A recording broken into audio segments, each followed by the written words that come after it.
썩어 빠진 할망구, 집에 기생충처럼 붙어 살기나 하고 아직도 자신이 가치 있는 사람이라고 생각하나요? 당신 같은 사람은 진작에 없어졌어야 해요. 입 다물어, 이 못된 며느리야. 너 같은 쓰레기가 내 집에서 얹혀 살면서 이제는 집까지 뺏으려고. 너 같은 인간은 평생 거리에서나 살아야 해. 헛된 망상 좀 하지 마요. 끝나버린 할망구. 당신은 쓸모없는 존재일 뿐이고 아무도 당신의 존재에 신경 쓰지 않을 거예요. 안녕하세요. 저는 서울 마포구에서 조용히 살아가던 65살의 박정순입니다. 이 집은 제 평생의 노력과 추억이 담긴 곳이지만 어느 날 며느리 민서가 저를 내쫓으려 하며 모든 것이 무너지기 시작했습니다. 오늘 이 이야기를 통해 가족의 진정한 의미와 우리가 지켜야 할 것에 대해 함께 고민해 보겠습니다. 제 이름은 박정순이고 올해 65세입니다. 나는 서울 마포구의 작은 집에 살고 있다. 이 집은 단순한 거주지가 아니다. 가족의 웃음으로 가득했던 보금자리, 내 인생의 모든 것을 담았던 곳이다. 이 집은 1980년대에 지어진 오래된 집이다. 그때 마포구는 지금처럼 현대적이지 않았다. 제 아내 은희와 저는 노점상과 고된 노동으로 번 돈을 모아 이 집을 마련했습니다. 이곳이 우리 가족과 다음 세대를 위한 따뜻한 장소가 되기를 바랍니다. 하지만 인생은 내가 생각한 대로 흘러가지 않는다. 아내가 10년 전에 세상을 떠났고 그때부터 나는 이 집에 혼자 남아 과거의 추억에 잠기곤 했다. 우리의 외아들 경우는 결혼한 후 며느리 민서와 함께 이 집에서 살았다. 처음에는 가족관계를 더 돈독하게 하려고 생각했지만 오히려 예상치 못한 갈등의 씨앗이 되었습니다. 이날 오후 서울 하늘은 뿌연 안개에 쌓여 창밖의 나무를 흔들고 있는 산들바람이 불었다. 나는 거실의 낡은 소파에 앉아 창밖을 내다보았다. 책상 위에는 낡은 찻잔과 가족 사진이 놓여 있었다. 경호와 민서의 웨딩 사진도 그중 하나다. 그 사진은 내가 그들에 대한 기대를 일깨워주는 증거였다. 그때 갑자기 초인종이 울렸다. 문을 열자 민서가 서 있었다. 그녀의 표정은 차갑고 딱딱했다. 아무런 초대도 없이 나는 즉시 말을 꺼냈다. 엄마는 이 집을 나가셔야 합니다. 이제 이 집은 우리 집이야. 나는 순간적으로 얼어붙은 눈으로 그녀를 바라보았다. 나는 내가 무슨 말을 하는지 이해할 수 없다. 나는 차분하게 물었다. 민서야, 이 집은 여전히 내 이름을 가지고 있어. 내가 왜 나가야 해? 그녀는 대답하지 않고 차가운 눈빛으로 나를 쳐다보더니 단호하게 말했다. 서류가 뭐가 중요합니까? 엄마는 우리에게 결혼식 날에 이 집을 주기로 약속하셨잖아요. 까먹었어. 실제로 경호와 민서의 결혼식 날 집 소유권을 증명하는 서류를 상징적인 의미의 선물로 줬다. 소유권 이전이 아니라 축복의 표시일 뿐이다. 그걸 선영하려고 노력했지만 민서는 듣지 않으려고 노력했다. 그녀는 즉시 휴대폰을 꺼내 경찰에 신고했다.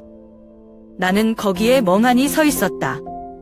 그녀는 내가 아끼고 사랑하는 며느리였다. 그녀가 내 외로움을 덜어줄 다리가 될 것이라고 믿었던 시절, 나는 이제 멀게 느껴진다. 하지만 지금 그녀는 나를 불법으로 몰아넣고 있다. 경찰이 도착하는 데는 오래 걸리지 않았습니다. 그들이 문서를 확인하는 동안 저는 거실에 조용히 앉아 있었습니다. 민서는 옆에서 조금의 동요도 없이 서 있었고 그 눈빛에는 이 집에서 저를 내쫓겠다는 결연한 의지가 담겨 있었습니다. 그 순간 저는 그녀와의 관계가 이미 오래전에 깨져 있었다는 것을 깨달았습니다. 제가 그 사실을 미처 알아차리지 못했을 뿐이었습니다. 이 이야기는 단순히 집 소유권에 대한 다툼이 아닙니다. 이 집은 저의 과거, 현재, 그리고 미래가 담긴 곳입니다. 이 집을 잃는다는 것은 제 인생 전체를 잃는 것과 같습니다. 저는 이곳에서 떠날 수 없습니다. 이곳은 제게 집 이상의 의미를 가진 유일한 안식처니까요. 나는 그날을 엊그제처럼 생생하게 기억한다. 아들이 결혼식을 올리던 날, 저는 제 인생에서 가장 행복하고 기막힌 순간을 맞이했습니다. 아내 은희가 떠난 후 오랜만에 가족의 따뜻함을 느꼈다. 그날 게스트 앞에서 선물을 줬어요. 그것은 이 집의 소유권 증명서이다. 경호야, 민서야. 이 집이 두 사람의 새 가족의 든든한 시작이 되기를 바란다. 말을 마치자 손님들이 모두 박수를 치며 뜨거운 눈물이 눈에서 흘러나왔다. 저는 제 아들이 새로운 삶을 시작할 것이고 이 집은 새로운 추억과 사랑으로 채워질 것이라고 믿었습니다. 결혼 초창기의 민서는 정말 사랑스럽고 다정한 며느리였다. 그녀는 매주 주말마다 김치찌개 한 냄비를 끓이곤 했다. 엄마, 오늘 제가 만든 김치찌개 좀 드셔보세요. 많이 먹어야 건강해져요. 그녀의 환한 미소와 친절한 말 한마디에 나는 우리 윤희가 살아난 듯한 착각을 느꼈다. 우리는 함께 식탁에 앉아 밥을 먹고 이런저런 이야기를 나누었다. 민서는 신혼생활에서 작은 이야기를 할 때 웃음을 터뜨리곤 했다. 엄마, 가끔 경호가 요리 도와준다고 하는데 다 태워버려요. 그래도 설거지 열심히 해서 다행이다. 그녀는 신혼여행의 즐거움과 새로운 공부에 대해 이야기하면서 나를 웃겼다. 나는 그녀의 이야기를 듣고 이 집이 신세대를 위한 따뜻한 가정을 꾸리는데 사용되었을 때 매우 뿌듯함을 느꼈다. 어느 날 민서즈데이는 시장에 가자고 했다. 엄마, 신선한 재료를 사러 좋아하는 시장에 갈 거예요. 같이 가요. 그날 우리는 함께 시장을 돌아다니며 작은 이야기를 나누었다. 가장 신선한 야채를 골라 김치 담그는 일에 대해 이야기를 나누었는데 나는 그녀가 가족을 정말 소중히 여겼다고 생각한다. 엄마, 내가 담근 김치를 먹어보면 절대 실망하지 않을 거야. 그녀의 자신감 넘치는 말투에 나는 미소를 지으며 대답했다. 그럼 기대할게요. 은희가 담근 김치만큼 맛있을지 모르겠다. 이것이 우리가 가족으로서 시간을 보내는 방법입니다. 민서는 가끔 저를 보러 와서 하루 동안 있었던 일을 이야기해요. 그녀는 나를 친아버지처럼 대하고 인생의 고민에 대해 털어놓곤 했다. 엄마, 계속 힘든 일을 맡기고 있는데 잘할 수 있을지 걱정이에요. 민서야, 잘할 수 있을 거야. 힘들면 경호와 상의하거나 내가 도와줄 수 있는 부분이 있으면 말해줘. 나는 그녀가 나를 믿고 의지하는 것이 자랑스럽다. 우리 가족은 그렇게 점점 가까워졌고 저는 민서가 이 집에 따뜻한 온기를 더해주는 사람이라고 생각했습니다. 그녀는 가족과의 시간을 소중히 여기며 저를 살뜰히 챙겼습니다. 새로 생긴 가족의 이런 모습에 저는 큰 위로를 받았습니다. 그 당시 민서는 우리 가족에게 없어서는 안 될 존재 같았습니다. 그녀는 경호와 함께 집안을 활기차게 만들었고 이 집은 마치 새롭게 태어난 것 같았습니다. 가족으로서 함께 나눈 대화와 웃음소리는 여전히 제 가슴속에 남아 있습니다. 하지만 오늘의 민서를 보며 그날의 밝고 따뜻했던 그녀의 모습이 어쩌다 이렇게 변했는지 알 수 없다는 사실이 가슴 아프기만 합니다. 그 시절의 소중한 기억들은 지금 이 순간과 너무나도 대조적입니다. 첫 손자인 지우가 태어난 날, 저는 인생에서 다시 한번 잊을 수 없는 순간을 맞이했습니다. 병원에서 갓 태어난 아이를 안고 있는 순간 그 작은 존재가 주는 감동과 기쁨은 말로 표현할 수 없다. 민서는 병실에서 밝게 웃으며 말했다. 엄마, 지우 좀 봐. 너무 예쁘죠? 일단 할아버지가 된 거 축하해. 그녀의 밝은 목소리와 따뜻한 미소는 나에게 큰 위로가 되었다. 나는 이 아이와 함께 앞으로 있을 나의 행복한 시간을 상상할 때 감정이 북받친다. 민서는 처음으로 아이를 안고 기뻐했지만 동시에 양육에 대한 걱정도 컸다. 엄마, 저 잘할 수 있을까요? 경우랑 저랑 아직 많이 부족한데. 민서야, 걱정하지 마. 잘할 수 있을 거야. 제가 도와드릴게요. 부담 갖지 마세요. 그래서 나는 적극적으로 손자를 돌보겠다고 나섰다. 지우의 울음소리를 듣고 그녀는 아이를 달래려고 앞으로 뛰쳐나갔고 때때로 그녀는 밤새도록 그를 껴안고 잤다. 이 모든 것이 처음에는 기쁨이었고 제가 할 수 있는 최선의 도움이었다고 생각합니다. 그러나 시간이 흐르면서 민간의 부탁은 점차 요구사항이 되었고 요구는 명령처럼 느껴지기 시작했다. 엄마, 아빠 설거지 좀 해주실래요? 엄마, 지우가 기저귀를 갈아주세요. 너무 피곤해서. 엄마, 오늘 저녁은 아빠가 이렇게 반찬으로 해줬으면 좋겠어요. 처음에는 이러한 요구들이 당연하게 여겨졌다. 민서가 첫 아이를 키우는 게 얼마나 힘든지 충분히 이해했기 때문이다. 하지만 시간이 흐르면서 그녀의 요구는 단순한 요구가 아니라 내가 당연히 해야 할 일이 되었다. 내가 조금이라도 늦게 움직이거나 마음대로 하지 않았다면 그녀의 표정은 짜증으로 가득 찼을 것이다. 엄마, 이렇게 하면 불편해요. 다시 해줘.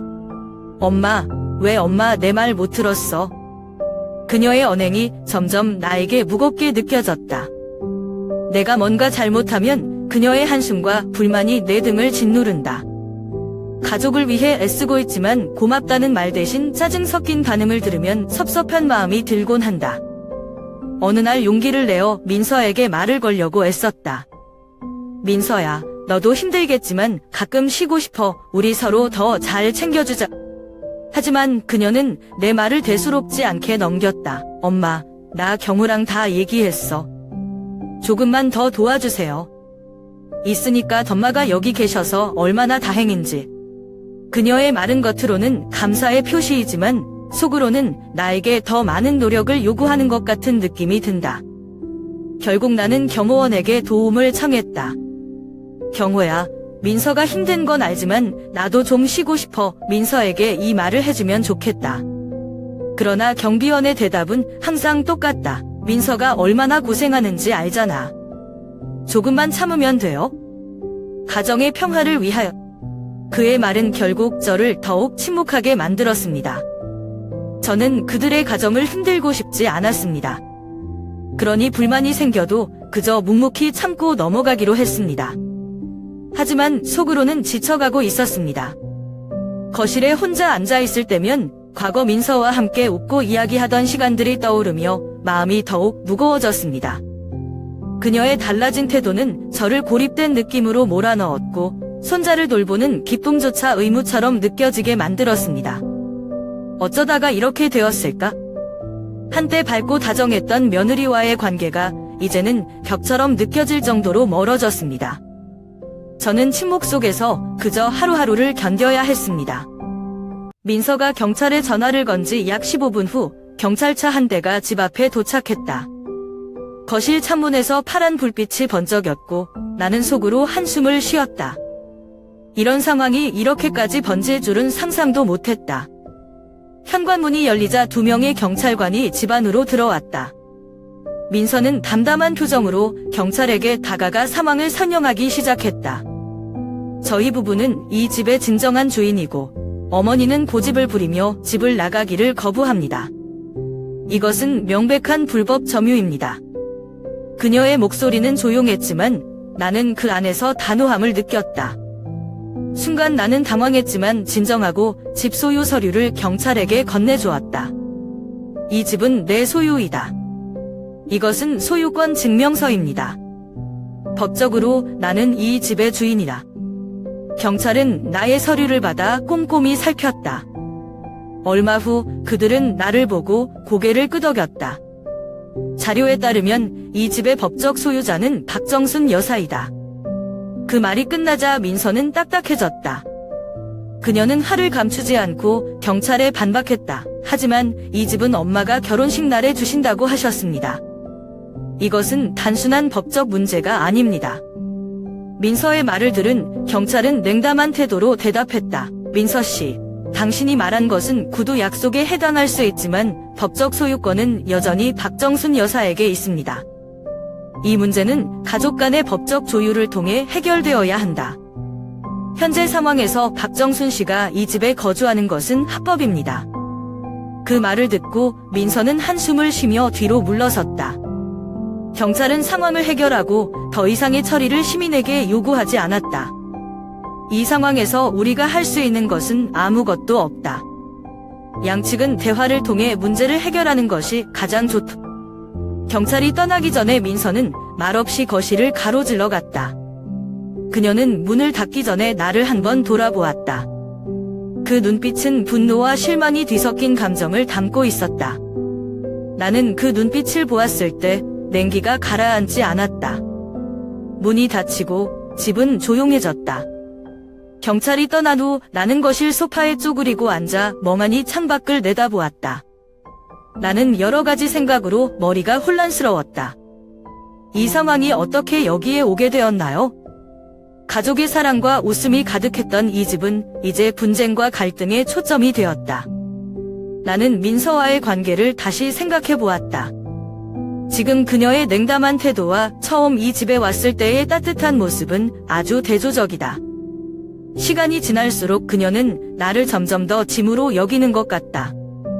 가족이라는 이름으로 쌓인 오해와 갈등이 오늘의 결과를 낳은 것 같다. 나는 다시 한번 결심했다. 이 집은 내가 일생 동안 지은 모든 것의 상징이다. 나는 여기서 쫓겨날 수 없다.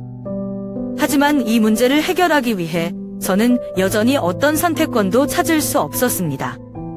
그 사건이 있은 지 일주일 후, 저는 평소처럼 거실을 청소하고 있었어요. 먼지투성이의 테이블을 닦다가 우연히 눈에 띄는 은행 봉투를 발견했다. 봉투는 한눈에 봐도 중요한 서류로 보낸 사람의 이름은 민서였다. 처음에는 열어볼까 망설였지만 호기심과 불안감이 한꺼번에 몰려왔다. 뭐지 이 집과 관련된 건가요? 나는 조심스럽게 봉투를 뜯고 편지를 읽기 시작했다. 글을 읽을 때 손이 떨린다. 서류에 이 집을 담보로 대출을 받았다고 명시되어 있다. 차입금은 상상을 초월하며 용도는 투자로 명시되어 있다. 그러나 투자 실패로 인해 민간과 경비원은 현재 심각한 재정 위기에 직면해 있다. 바로 그 순간 나는 머리가 멍해졌다. 말도 안 돼. 민서는 내 허락 없이 이 집을 저당잡혔습니까? 나는 화가 났지만 동시에 믿을 수 없었다. 민서와 경우는 왜 그렇게 큰 결정을 내리면서도 나와 결코 상의하지 않는지 이해할 수 없다. 그 사이에 민서의 행동과 태도가 문득 떠올랐다. 나는 그녀가 나를 집에서 내쫓은 이유가 단지 모순 때문만은 아니라는 것을 깨달았다. 민서가 나를 이 집에서 쫓아낸 이유는 내가 불편해서가 아니다. 그녀는 집을 잃을까봐 두려웠다. 생각이 이어졌다. 그녀는 왜 그동안 이 문제를 숨겼을까? 왜 나에게 솔직하게 말하지 않았어요? 결국 재정 압박과 불안은 태도 변화와 시민 갈등의 배경 속에 있다. 나는 봉투를 들고 소파에 앉아 서류를 다시 읽었다. 한 글자, 한 문장씩 체크하면서 상황을 정확하게 이해하려고 한다. 하지만 자료를 읽으면 읽을수록 실망과 배신감이 더 커졌다. 그동안 나는 민간을 믿었고 그녀가 이 가족을 위해 최선을 다하고 있다고 생각했다. 하지만 지금은 그 믿음이 흔들렸다. 나는 이 모든 일이 그녀의 비밀과 거짓말 때문이라고 생각하니 마음이 무거워졌다.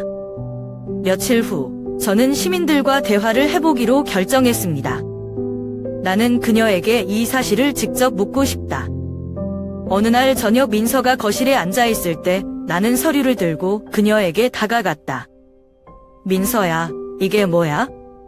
나는 서류를 내밀어 차분하게 물었지만 내 목소리에는 억누를 수 없는 좌절감이 감돌았다. 민트 씨는 서류를 보자마자 얼굴이 하얗게 질렸다. 그리고 나는 말없이 고개를 숙이고 아무 말도 하지 않았다. 왜 나한테 이걸 숨기는 거야? 왜 이 중요한 결정에 대해 저와 의논하지 않으세요? 그녀는 잠시 침묵을 지키다가 입을 작게 열었다. 엄마, 죄송해요. 하지만 우리도 어쩔 수 없다. 나는 사업에 투자했다. 그게 잘 안 돼서 정말 죄송합니다. 그녀의 말은 사과였지만 나에게는 변명처럼 들렸다. 나는 더 이상 말을 잇지 못하고 일어섰다. 마음 한구석에서는 시민을 이해하려고 했지만 이런 상황이 쉽게 용서될 수 없다는 것을 깨달았다. 저는 방으로 들어가 생각에 잠겼습니다. 이 집은 제 인생의 모든 것을 담고 있는 곳입니다. 제가 평생 일하며 지켜온 이 집이 이제는 다른 사람들의 실수로 인해 이를 위기에 처해 있었습니다. 민서와 겸호의 잘못된 판단이 얼마나 큰 파장을 불러일으켰는지 그 책임은 결국 제가 감당해야 한다는 사실이 더욱 무겁게 느껴졌습니다. 이대로는 안 된다. 내가 뭔가 해야 한다. 저는 그날 밤 이 상황을 해결하기 위한 방법을 찾기로 결심했습니다. 이 집을 지키기 위해서라면 어떤 일이든 해야 했습니다. 하지만 그것이 가족 간의 관계를 더 깊은 갈등으로 몰아넣지 않으면서도 해결할 수 있는 길이어야 했습니다. 민서와 경호가 이 상황을 통해 무엇을 배우게 될지, 그리고 우리 가족이 앞으로 어떻게 될지는 여전히 알 수 없었습니다. 하지만 한 가지는 분명했습니다. 저는 이 집을, 그리고 제가 지켜온 모든 것을 쉽게 포기하지 않을 것입니다. 많은 밤을 고민한 끝에 변호사를 선임하기로 했다. 지난 몇 년 동안 억울했던 결정들, 저를 떠나온 시민들, 그리고 제가 집을 담보로 대출을 받았다는 사실을 생각하면 저는 더 이상 저 혼자서는 이 상황을 해결할 수 없다는 것을 깨달았습니다. 변호사는 나의 이야기를 듣고 고개를 끄덕였다. 박 선생님, 이 집의 법적 소유권은 여전히 당신에게 있습니다. 민서가 담보대출을 받는 것은 분명히 법적으로 문제가 있다. 이것은 교사의 동의 없이 이루어지므로 우리는 합법적으로 대응할 수 있습니다. 변호사의 말은 나에게 힘을 주었다. 이제 나는 주저하거나 참을 이유가 없다. 집에 돌아와 민서와 경우를 불러 직접 이야기를 나누기 시작했다. 거실 맞은편 자리에서 나는 민서와 차분하게 이야기를 나누었다. 민서야, 나는 이 집을 소유하는 문제에 대해 다시 말해야 해. 너희들이 이 집을 담보로 대출을 받은 것은 분명 잘못이다. 나는 당분간 이 집에 가만히 있을 권리가 있다. 그래서 제가 제안을 하나 하겠습니다. 앞으로 2달 동안 이 집을 떠나 계시면 그동안 제가 계획한 대로 모든 것을 정리하겠습니다. 이 제안을 받아들이지 않으면 이 문제를 합법적으로 해결할 수밖에 없습니다. 말을 마치자 민정의 표정이 금세 굳어졌다. 그녀는 손을 탁자 위에 올려놓고 무슨 말을 하려고 멈추었다. 하지만 곧 그녀는 자리에서 일어나 폭발할 것 같은 소리를 질렀다. 아빠, 이게 말이 된다고 생각하세요? 우리 가족이 이 집에서 나가야 하나요? 우리도 이 집에서 살 권리가 있다. 민서는 분노에 찬 눈으로 나를 바라보며 책상을 내리쳤다. 저는 움찔하지 않아요. 왜냐하면 나는 이미 결심했기 때문이다. 민서야, 내가 나에게 아무리 화를 내도 내가 평생 간직해온 집이야. 만약 당신이 이 집의 경의를 표하지 않는다면 당신은 여기에 살 자격이 없습니다. 그 순간 경비가 급히 나왔다. 그는 중간에 끼어들어 두 손을 들어 제지했다. 엄마, 민서, 제발 침착하세요. 이렇게 소리 지르면 해결이 안 돼요. 더 좋은 방법을 찾아볼게요. 그러나 그의 말은 대중의 분노를 잠재우지 못했다. 그녀는 잠시 말없이 서 있다가 고개를 돌려 방으로 들어갔다. 잠시 후 할머니는 짐을 챙기고 손자인 지우를 거실로 데려갔다. 됐다, 엄마가 하고 싶은 대로 해. 하지만 기억하세요. 이건 제 가족을 쫓아내는 거예요. 절대 잊지 않을게요. 그녀는 그 말을 남기고 힘껏 문을 닫아 집을 나갔다.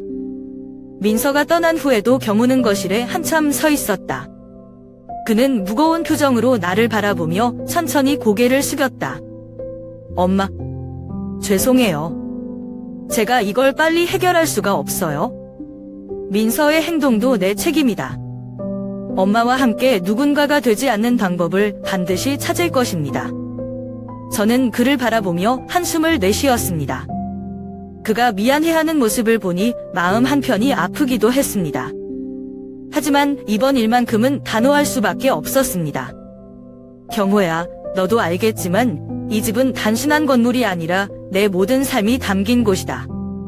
내가 민서를 설득해서 다시 대화할 수 있도록 노력해라. 하지만 이번에는 내가 지켜야 할 걸 지키겠다는 걸 분명히 알아둬라. 그날 밤, 집은 전보다 더 적막했습니다. 민서와 지우가 떠난 빈자리는 눈에 띄게 컸고, 경우는 한참 동안 방으로 들어가지 못한 채 거실을 서성이며 깊은 고민에 빠진 듯 보였습니다.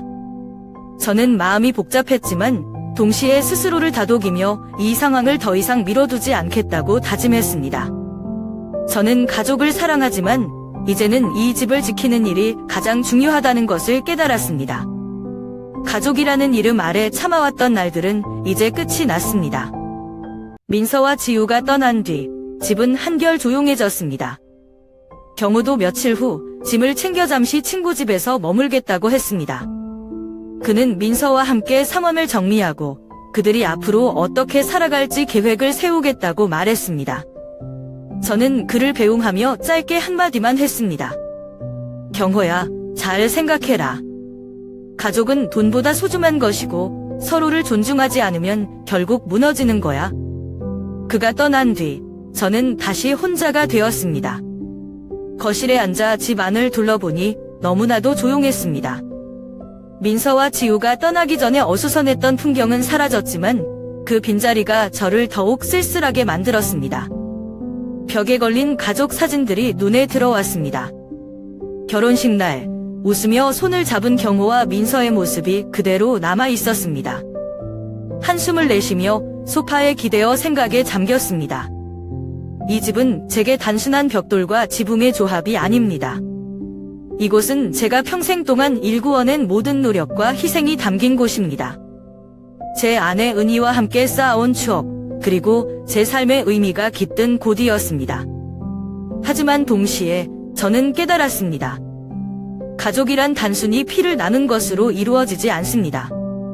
그것은 상호 간의 존중과 사랑이 없이는 유지될 수 없습니다. 민서와의 갈등 속에서 저는 분명히 보았습니다. 그녀가 처음 이 집에 들어왔을 때의 따뜻함과 지금의 냉랭함은 상호 존중이 사라지며 벌어진 간극이었습니다. 경호가 중간에서 조율하려 애썼지만 결국 그는 양쪽을 만족시키지 못했습니다. 저도 마찬가지였습니다. 더 일찍 문제를 직면하지 못하고 갈등을 키운 것이 저희 책임이기도 했습니다. 저는 다시 한번 마음을 다잡았습니다. 민서와 경호가 이 일을 통해 무엇을 배웠는지는 알 수 없지만 한 가지는 분명히 말할 수 있었습니다. 저는 제 삶의 가치와 소중한 것들을 지키기 위해 싸웠습니다. 비록 그 과정에서 관계가 흔들렸지만 희생 없이는 어떤 것도 지킬 수 없다는 사실을 배웠습니다. 며칠 후 집을 청소하다가 우연히 경호가 어릴 적 썼던 작은 그림 일기를 발견했습니다. 낡고 바른 종이 위에 서툴게 그려진 가족의 모습이 있었습니다. 그림 속에서는 제가 웃으며 경호를 안고 있었고 옆에는 은희와 행복하게 웃는 모습이 그려져 있었습니다. 그림 아래에는 삐뚤삐뚤한 글씨로 이렇게 쓰여 있었습니다. 우리 가족은 항상 행복할 거예요. 그 그림을 보며 저는 잠시 눈물이 났습니다. 그동안의 갈등과 아픔에도 불구하고 가족이란 본질적으로 서로를 사랑하고 돌보는 존재라는 사실을 잊지 않기로 했습니다. 하지만 사랑과 희생에는 한계가 있습니다. 존중이 없는 사랑은 결국 상처만 남길 뿐입니다. 저는 민서와 경호가 이 일을 통해 가족의 소중함과 서로에 대한 존중의 가치를 깨닫기를 바랐습니다. 그들이 자신들의 길을 찾고 지우를 위해 더 나은 부모가 되길 기도했습니다. 텅 빈 집에서의 시간은 제게 고독하지만 동시에 평화로웠습니다. 저는 이 집에서 제 삶을 다시 돌아보고 앞으로 남은 시간을 어떻게 보낼지 천천히 계획하기로 했습니다. 집안에 울리는 정적 속에서 저는 제 자신과의 대화를 시작했습니다. 앞으로 어떤 일이 벌어질지 모르겠지만 나는 이 집과 내 인생을 지키며 살아갈 것이다. 그리고 다시 한번 생각했습니다. 경호와 민서, 그리고 지우는 과연 이 일을 통해 무엇을 배우고 성장할 수 있을까? 그 답은 시간이 지나야만 알 수 있을 것입니다. 하지만 저는 여전히 그들이 잘 되기를, 그리고 다시 한번 우리가 가족으로서 서로를 이해하고 함께 웃을 수 있는 날이 오기를 바라며 하루하루를 살아가기로 했습니다.